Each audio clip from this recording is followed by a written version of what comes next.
తెలంగాణ రాష్ట్రంలో ఆర్టీసీ కార్మికులని గవర్నమెంట్లో ప్రభుత్వంలో విలీనం చేసుకోవాలని చెప్పేసి కూడా ఆర్టీసీ కార్మికులకు అన్యాయం జరుగుతుందని చెప్పేసి పెద్ద ఎత్తున రేపటి నుంచి ర్యాలీ చేసే అవకాశం ఉందంటూ కూడా వాళ్ళ ప్రభుత్వాన్ని కోరడం జరుగుతుంది. వాళ్ళకి సంబంధించిన ఏవైతే హక్కులు ఉన్నాయో వాటిని ప్రభుత్వం వెంటనే నెరవేర్చాలని చెప్పేసి కూడా చెప్తున్నారు. దీని గురించి మాట్లాడడానికి ఆర్టీసీ కార్మిక సంఘాలు కావచ్చు, వాటికి సంబంధించిన నేతలు కూడా మనతో పాటు ఉన్నారు.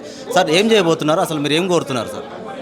నా పేరు కత్తుల యాదవ్, బహుజన కార్మిక general secretary, JAC co convener. మేము ప్రభుత్వానికి 2025 నుండి ఇప్పటి వరకు వాళ్ళు ఇచ్చిన హామీ మేరకే సంవత్సరం కాలం టైం ఇవ్వడం జరిగింది.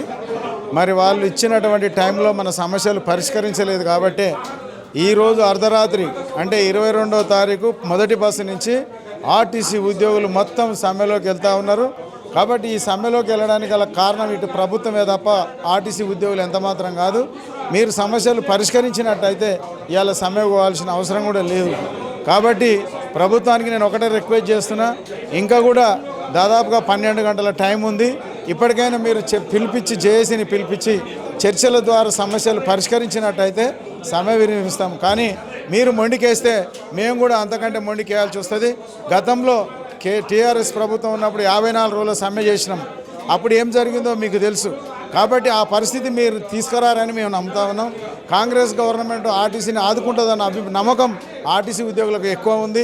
ఎందుకంటే గతంలో రాజశేఖర రెడ్డి ప్రభుత్వంలో కూడా ఆర్టీసీని ఆదుకుంది. ఇప్పుడు కూడా మీరు అదే విధంగా ఆర్టీసీని ఆదుకొని మా యొక్క సమస్యలను పరిష్కరిస్తారని చెప్పి మేము కోరుకుంటా ఉన్నాం.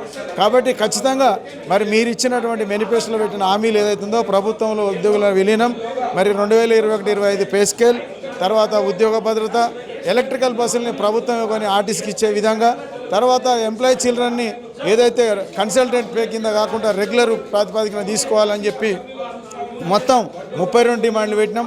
మరి ఎలక్ట్రికల్ బస్సుల వల్ల ఇవాళ ఆర్టీసీ స్థలాలనే ప్రైవేటు వ్యక్తులకు అప్పచెప్తా ఉన్నారు. కాబట్టి ఆ ఎలక్ట్రికల్ బస్సులు కూడా ప్రభుత్వం కొన్ని ఆర్టీసీకి ఇచ్చినట్టయితే ఆర్టీసీ ఆస్తులు కూడా ఎక్కడ పోవు.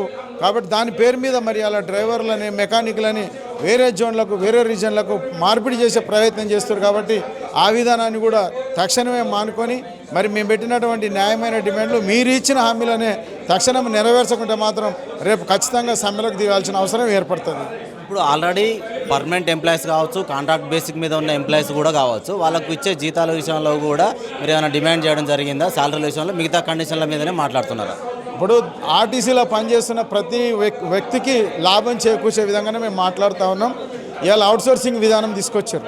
ఈ అవుట్సోర్సింగ్ విధానం ఎట్లా ఉందంటే బినామీ కాంట్రాక్ట్ ద్వారా రిక్రూట్ చేస్తూ ఉన్నారు. కానీ ఇలా రిక్రూట్ చేసుకున్న తర్వాత వాళ్ళకి ఇచ్చేదే 40% జీతం. అందులో నుంచి ఆ కాంట్రాక్టరు ప్రతి నెల 2,000 రూపాయలు, 1000 నుంచి 2,000 ఫోన్పే చేస్తేనే వాళ్ళకి జీతాలు ఇస్తూ ఉన్నారు. ఆ విధంగా వాళ్ళ జీతం నుంచి కోత విధించడం వల్ల ఈ ఏదైతే డ్రైవరు, కండక్టర్లు ఏదైతే వచ్చారో అవుట్సోర్సింగ్లో వాళ్ళు సరిగా డ్యూటీ చేయాలంటే అయిష్టంగా ఉన్నారు. ఒకరోజు చేసినట్టు, ఒకరోజు చేయనట్టుగా ఉన్నారు. కాబట్టి ఆ కాంట్రాక్ట్ విధానాన్ని కూడా రద్దు చేసి అదేదో అవుట్సోర్సింగ్ డిపార్ట్మెంట్ తీసుకొని డిపార్ట్మెంటే వాళ్ళకి జీతాలు ఇచ్చినట్టయితే వాళ్ళు రెగ్యులర్గా పనిచేస్తారు. ఆర్టీసీ మీద ఒక నమ్మకం ఉంటుంది. ప్రజలకు కూడా మెరుగైన సేవ చేయడానికి వాళ్ళు ముందుంటారు. కాబట్టి మేము అవుట్సోర్సింగ్ విధానంలో ఉన్న వాళ్ళని కానీ, రెగ్యులర్ ఎంప్లాయీస్కి కానీ మేము అండగా ఉండడానికే ఇవాళ జేఏసీ ముందుకొచ్చింది. సమస్యల మీద పోరాటం చేస్తూ ఉంది.